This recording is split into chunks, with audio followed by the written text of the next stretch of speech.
Salve Maria a todos, a arte de aproveitar as próprias faltas. Vamos continuar então com a viagem de Santa Teresinha a Roma e a sua visita aos principais pontos turísticos sagrados de Roma. As catacumbas, por sua vez, deixaram-me uma impressão muito confortadora. Conservam-se tais quais me tinha imaginado, quando li sua descrição na vida dos mártires. Depois de passar ali parte da tarde, minha sensação era de estar por alguns instantes apenas tão impregnada de aromas que me parecia a atmosfera que lá se respirava. Força era levarmos para casa alguma lembrança das catacumbas. Eis porque, deixando a procissão ficar mais longe, Celina e Teresa se metiam juntas até o fundo do antigo túmulo de Santa Cecília e apanharam terra santificada pela sua presença. Antes de minha viagem a Roma, não tinha nenhuma devoção particular pela santa, mas visitando-lhe a casa transformada em igreja, lugar de seu martírio, e sabendo que ela, Santa Cecília, fora proclamada rainha da harmonia, não por causa da sua bela voz, nem por causa do talento musical, mas pela recordação do canto virginal que entoou ao celeste esposo, escondido no âmago de sua alma. Senti por ela mais do que devoção, era uma verdadeira ternura de amiga. Tornou-se a santa de minha predileção, minha íntima confidente. Nela tudo me encanta, principalmente seu abandono, sua ilimitada confiança que a tornaram capaz de virginizar almas que jamais teriam almejado outras alegrias senão as de sua vida presente. Santa Cecília assemelha-se à esposa dos cantares. Nela vejo um coro de dança num acampamento militar. Sua vida, outra coisa não foi senão um melodioso cantar, até no meio das maiores provações. E isso não me surpreende, visto que o Santo Evangelho repousava sobre seu coração, e que no seu coração repousava o esposo das virgens. A visita à igreja de Santa Inês também me foi muito benfazeja. Era uma amiga de infância que ia visitar em casa. Falei-lhe longamente de quem tão contignamente leva seu nome, envidando todos os esforços por obter uma relíquia da angélica padroeira da minha querida mãe, a fim de lá trazer. Mas não nos foi possível conseguir outra senão uma pedrinha rubicunda que se descolara de um rico mosaico, cuja origem remonta ao tempo de Santa Inês, que o deve ter contemplado muitas vezes. Não é encantador que a amável santa nos tenha dado por ela mesma o que procurávamos e de que nos era vedado lançar mão? Sempre tomei o fato como fineza e prova de amor com que a meiga Santa Inês olha e protege minha querida mãe. 6 dias se foram em visitas às principais maravilhas de Roma, e no 7º dia avistei a maior de todas, Leão XIII. Esse dia era ao mesmo tempo objeto dos meus desejos e dos meus receios.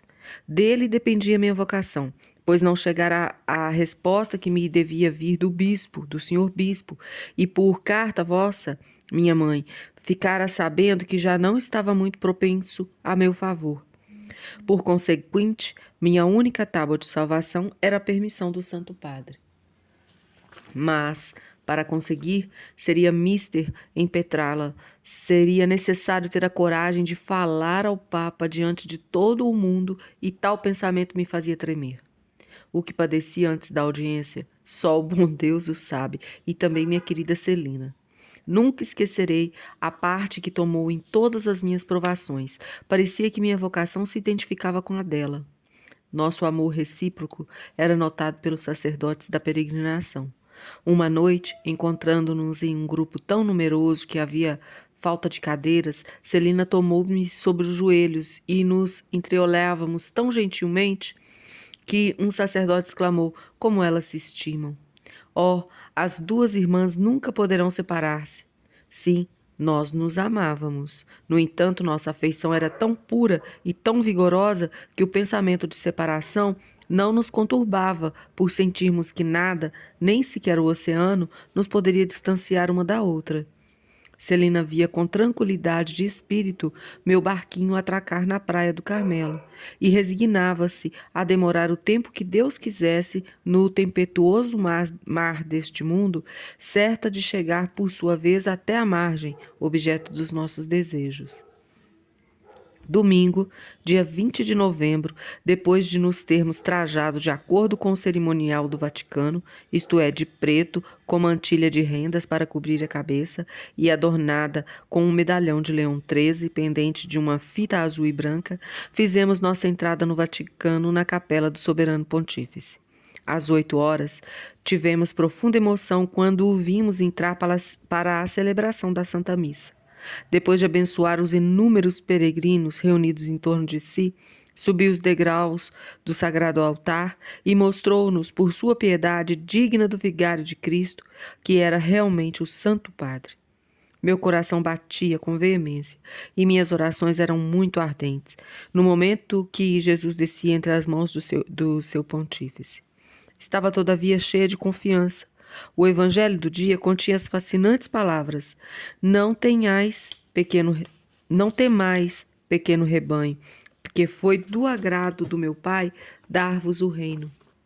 Não, medo é que não tinha. Esperava que o reino do Carmelo, dentro em breve, seria minha pertença. Não me ocorriam, então, as outras palavras de Jesus: eu vos preparo meu reino, da mesma forma que meu Pai me preparou. Isto quer dizer, eu vos reservo cruzes e provações. Assim sereis dignos de possuir o reino pelo qual suspirais, já que foi necessário que Cristo sofresse e assim entrasse em sua glória. Se desejais ter lugar lado a lado com ele, beberei do cálice que ele próprio bebeu. Tal cálice me foi apresentado pelo Santo Padre, e minhas lágrimas mesclaram-se com a amarga bebida que me era oferecida.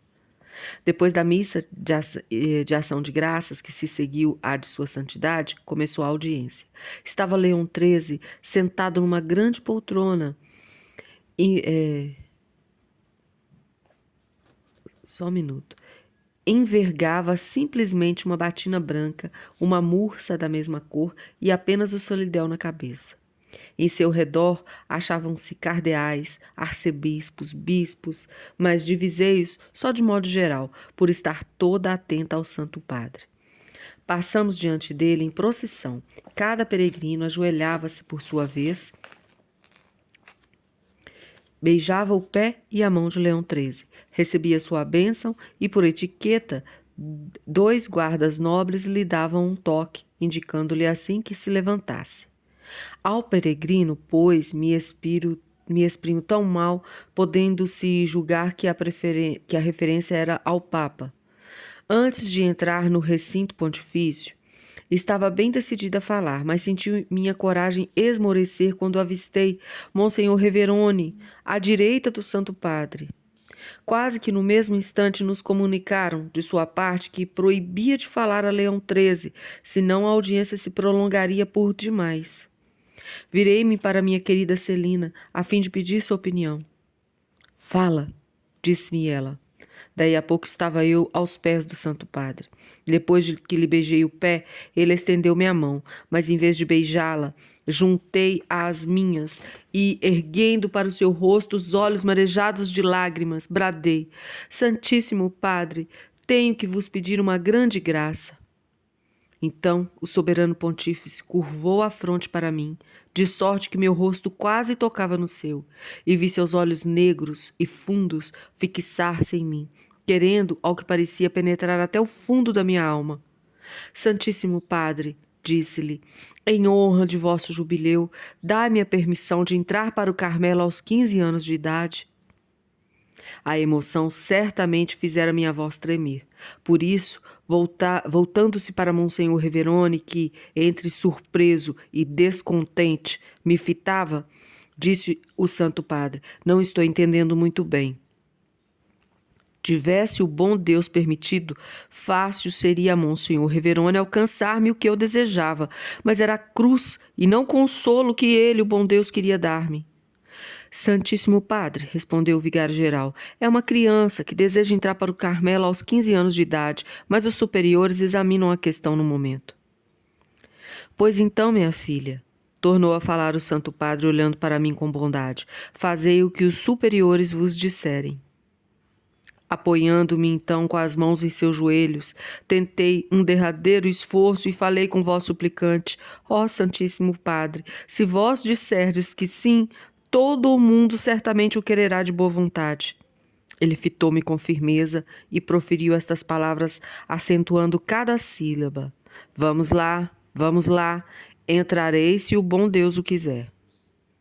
O timbre de voz tinha algo de tão penetrante e tão convincente que ainda me parece tê-lo ouvido hoje.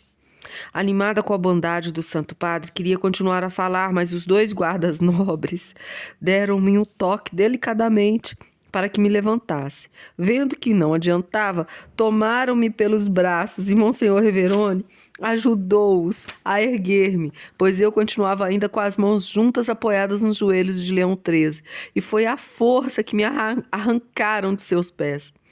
No momento em que eu era assim tirada, o Santo Padre pôs a mão sobre os meus lábios e ergueu-a depois para me deitar a bênção.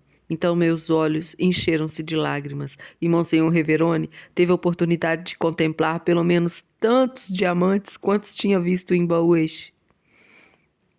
Os 2 guardas nobres levaram-me carregada, por assim dizer, até a porta, onde um outro me deu uma medalha de Leão XIII. Celina, vindo atrás de mim, fora testemunha da cena que acabava de desenrolar-se. Quase tão comovida quanto eu, teve ainda assim a coragem de pedir ao Santo Padre uma bênção para o Carmelo. Monsenhor Reverone respondeu com voz descontente: já está abençoado, Carmelo. O bondoso Santo Padre tornou a falar com carinho. Sim, já tem a bênção. Antes de nós, papai viera prostrar-se aos pés de Leão XIII, junto com os homens. Monsenhor Reverone foi muito gentil para com ele, apresentando-o como pai de 2 carmelitas. O soberano pontífice, em sinal de particular benevolência, impôs a mão sobre a veneranda cabeça do meu querido rei, parecendo assim que o marcava com o selo misterioso em nome daquele de quem é verdadeiro representante. Agora que o pai de 4 carmelitas está no céu, já não é a mão do pontífice que repousa sobre sua fronte que lhe profetiza o martírio. É a mão do esposo das virgens, o Rei da Glória, que faz resplandecer a cabeça de seu fiel servidor e jamais deixará a mão adorada de repousar sobre a fronte que glorificou. Meu querido papai teve muito pesar quando me encontrou em lágrimas à saída da audiência. Fez tudo para me consolar, mas foi debalde. No fundo do coração, sentia eu grande paz, pois tinha feito absolutamente tudo o que estava ao meu alcance e em resposta ao que o bom Deus solicitava de mim. Contudo, a paz conservava-se no fundo, enquanto a amargura enchia minha alma, pois Jesus se mantinha calado. Parecia estar ausente, nada me revelava sua presença. Naquele dia, o sol ainda por cima não se animou a brilhar, e o formoso céu azul da Itália, carregado de nuvens escuras, não parava de chorar comigo. Terminamos assim mais uma parte da História de uma Alma, uma talvez das mais comoventes e mais bonitas partes deste livro. E para a frase de hoje, eu vou deixar as palavras não de Santa Teresinha, mas as palavras de Nosso Senhor Jesus Cristo. Hoje, 16 de junho, dia do Sagrado Coração de Jesus. Eu vos preparo meu reino, da mesma forma que meu Pai me preparou. Isso quer dizer, eu vos reservo cruzes e provações. Assim, sereis dignos de possuir o reino, pelo qual suspirais. A todos os senhores, salve Maria.